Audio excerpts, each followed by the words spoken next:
Iċ-chairperson tal-moviment Iva Deborah Xkembri se tikkontesta l-elezzjoni ġenerali li jmiss bħala kandidat tal-Partit Laburista.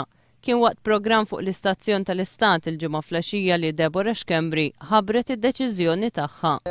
Kellimt illum lill-kap tal-Oppożizzjoni, Joseph Muscat, li stidinni biex inkellmu ġifieri jiena mort.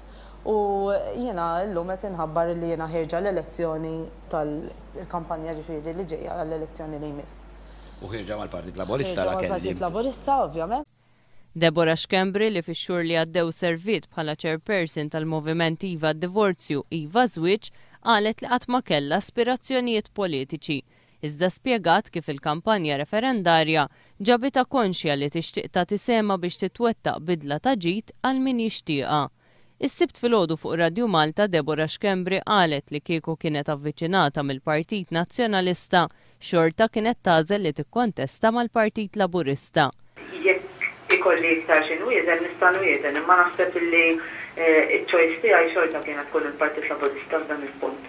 Deborah Xkembri se tkun qed tikkontesta 12 distrett li jinkludi l-lokalità li tgħix fiha San Pawl il-Baħar u meskludiċ li tikkontesta wkoll fuq distrett ieħor.